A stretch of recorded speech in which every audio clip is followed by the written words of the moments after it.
Welcome back. If you just heard the Central Bank Governor Godwin Emefiele giving his announcement on the MPC, surprising 150 basis point rate hike here in Nigeria. It also increased the cash reserve ratio by 5%. Quite a lot to digest, but I'll just read 5 key sentences from his comments there. Governor Emefiele says, "We have no choice but to raise rates. This aggressive decision must yield results. We must mop up liquidity effectively out of the vaults of banks, and we should see inflation decelerate. Liquidity extraction will constrain speculative use of funds." Tilewa, let me get your first reactions. Well, I wasn't quite surprised with the rate hike at about 150 basis points. I think considering the issues of inflation at runaway levels, that wasn't too much of a surprise. I think what actually took me by surprise was the cash reserve ratio, which went from 27.5 to 32.5. Considering the fact that you have over 50 trillion in deposits now, 30% of that 50 trillion is close to about 17 trillion, 32.5, 17 trillion that's going to be mopped up. And don't forget that in April, 10 banks were debited 7.2 trillion to be able to meet up with their cash reserve requirements. So the big elephant in the room is that while you might be sterilizing with cash reserve requirements and some special notes, we still have the ways and means financing of 25 trillion out there or more. So it seems to me that while you're taking this money out from the banking system, you're pushing it out through to government by ways and means. And I think that is really what is driving inflation. Because in Nigeria, our inflation is not on aggregate demand. Most of our inflation, and even the inflation now, is what you will look at as cost push. The central bank governor also mentioned the issue of energy prices with diesel, food inflation. Those are the key drivers of inflation. When you add the ways and means financing to this, then you can begin to see the triggers of runaway inflation. So it's important that they address this issue of the ways and means financing, currently at close to 25 trillion. And let's ensure that the CRR debits are not being used to finance the ways and means. Otherwise, the net gain will be zero. Quite a lot said there, but Lawrence, let me get your first reaction as well, and more or less the implications for banks on that CRR increase by 5%. Yeah, certainly a lot more aggressive than we were expecting. Look, on the interest rate side, I think the MPR still, it's a policy tool that the transmission mechanism is not yet fully orthodox, and the feed through is not as well transmitted as in other economies. But I think the CRR certainly, I think, like I mentioned before, the MPC, I think there's still a lot of liquidity in the system, and we see that through asset prices, which are quite inflated. If you look at OMO and T-bill yields are still single digits. So the spread between kind of local currency assets and dollar instruments is tightening quite a bit. So I think this will go a long way towards starting to make asset prices more attractive. I think there's definitely an implication for banks in the sense that it's a huge amount of liquidity that has to flow out. I think we'll probably see the short end of the curve aggressively kick higher. The one thing that I found interesting is that for a central bank that's been quite fixated on NAFEX and FX rates, they didn't really make any mention of that throughout the MPC statement. So it speaks to, I think, the fact that they're looking towards to move in time towards a more orthodox monetary policy through MPR rate, etc. Which was the focus. They were really focused on the rate side of the equation and didn't make a lot of mention on the FX side. So that was just interesting. I think the tightening of liquidity definitely speaks to the fact that they're looking to take speculative demand out the market, and that should potentially weigh on the spread between official rates and parallel market. Okay. So interesting, I think. All right, talking about that spread more or less, I'd like you to speak more or less on what we saw.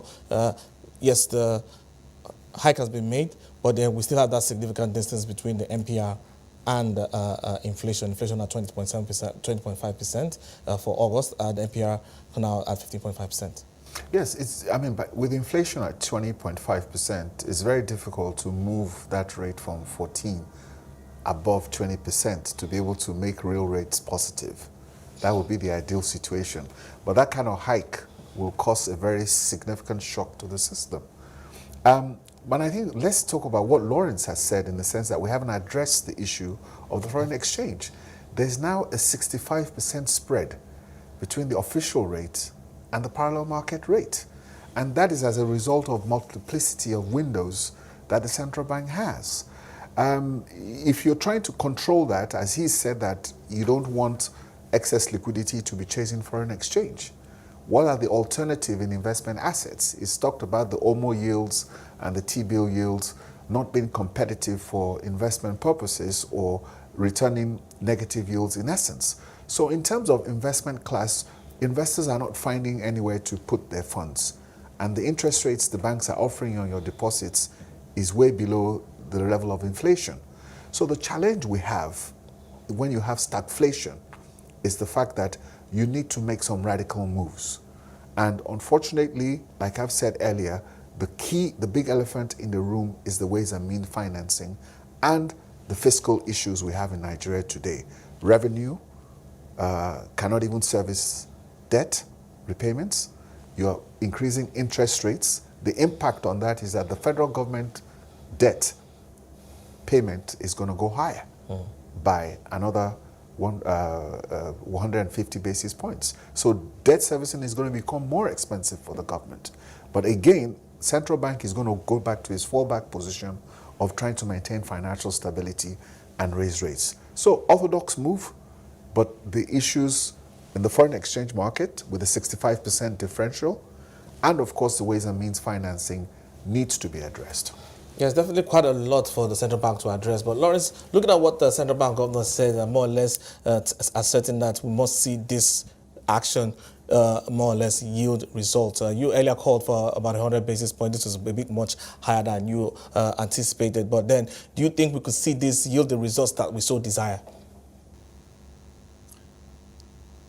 Yeah, I think it will take some time to feed through. But I agree. I think the larger issues are on the debt side. I think the issue is rates are going up. It hasn't been addressed. So, I mean, they can continue issuing to service debt cost, debt servicing and kind of running costs of the government. But the higher the yields go, the more unsustainable debt becomes over a long term. They are in a position where debt to GDP is still at fairly low levels. But again, I mean, increasing the problem over the long term is what we've seen some of the other regional counterparts do the same, and now they've run into real debt sustainability issues with the IMF having to come and basically bail them out. So, and there's talks of restructuring across multiple countries in Africa. And I think if they don't address the real issues, as has been touched on quite a bit, I think the problem will just be a long-term problem, and eventually it will cause them much more harm than the short-term implications. Again, I think the government also touched on the INE window, and it's not the responsibility of the central bank to fill FX for normal business operations of certain industries. Now, it's fine to say the INE window, but I mean, if that level isn't conducive of actual value, I mean, you're not going to see the inflows to fill that demand. So various things that still need to play out over time. But definitely, it's very aggressive. All right. Another major point that came out of the conversation as well was the amount of inflation, the amount we've seen inflation increase in the past 4 months in Nigeria, more or less. And he's talking about more or less trying to see that reduce or decelerate before Christmas time. Do you think that could be possible here? Yes, it's possible, and I think that's where you see the aggressive move with the CRR. And I think he's made a very clear statement. There was a 7.2 trillion naira debit in April to the banks that did not meet that requirements at 27.5%. Now it's 32.5%. That's the CRR. So you're looking at 32.5% over close to 55 trillion deposits in the system. So that's pretty significant. So he's going to go after those funds, and he's told them that by Thursday, I mean, you heard what he said. So he's giving them till Thursday, a deadline that those debits will be in there. So it's something that you're going to see an immediate impact before the end of this week. And I think he means that business because he wants to slow down that money supply. He wants to remove that liquidity from the system, and he wants to stop that speculation against the Naira. So his trick to address the 65% differential between the parallel market and the official market is to squeeze out the liquidity. Squeezing out liquidity, but then talking about banks being precluded from the FX market, I'd like to get your thoughts on this as you wrap up for this session. Lawrence? Sure. Look, I think, maybe just to touch on the spread again. I think the liquidity will definitely work to reduce that spread. I think a lot of the inflationary pressure has come from the parallel market rate, because that's ultimately the market where business is going through. I think banks being precluded from the FX market, they're not necessarily precluded. I just think they're limited in the amount of supply. I think there's various initiatives that the governor touched on that's been put in place that will yield results over the longer term for export proceeds. But I think if you look at certainly oil revenues haven't really produced any proceeds given oil production issues, and also the fact that subsidies swallow up a lot of that. So they really look to non-oil sectors providing that. So over the long term, I think it's probably going to start yielding results. But in the short term, I think the immediate inflows typically would be from portfolio flows. But given the global pressure on all markets and really investors bringing the dollars home as such, it's a tough equation to solve in the short term. All right, quite a lot there. Thank you so much. Any final words, Tilo, as we wrap up the segment? Well, I think we've said it all. I think it's a brave move, very good, a very aggressive move in terms of increasing interest rates. But the challenges are still there, and we just hope that we can begin to see the effects in the next 3 months.